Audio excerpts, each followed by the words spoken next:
I am here with Geoff Sowl, the executive chef of Lakewood Country Club, which is in Westlake, Ohio. Thanks for joining us today, Chef. Of course. So you are at Lakewood. You started there, though, back in the day as a caddy. Yes. Do you want to talk a little bit about that and that sort of trajectory of your career, how that turned out? Sure. It's a funny story. So back in 2001, 2002, I was in high school and caddied there.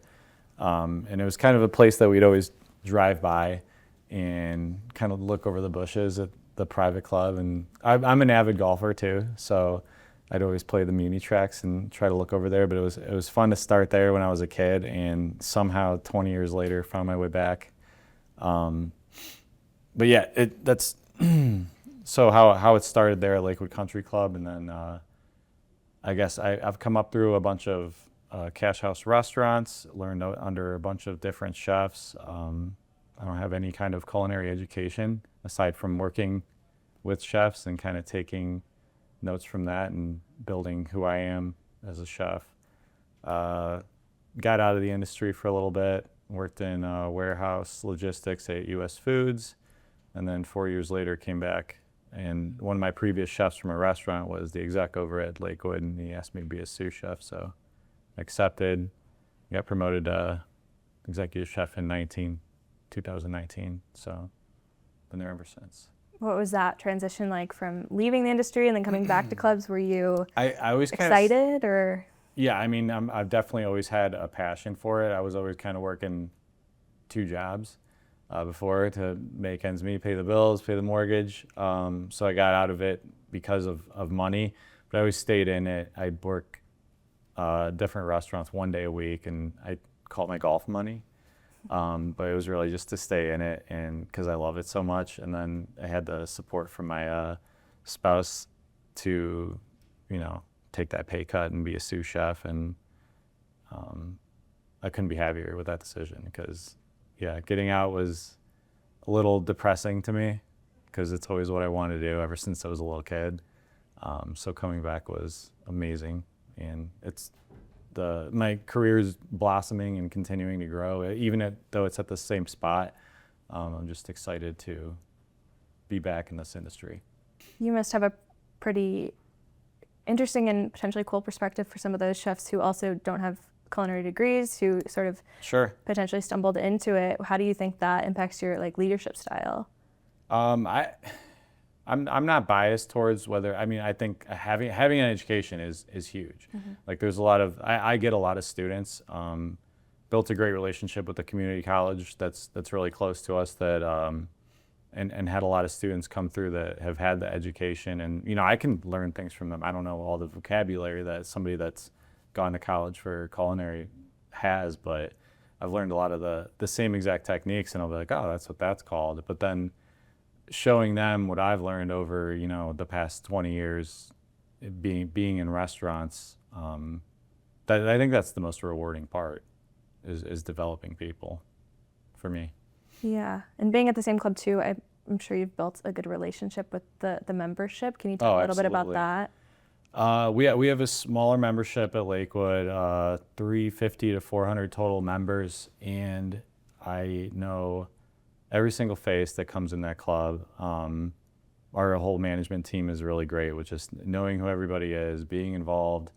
Our general manager knows every kid's name, what grade they're in, what kind of sports they like to do, and it's super intimate. And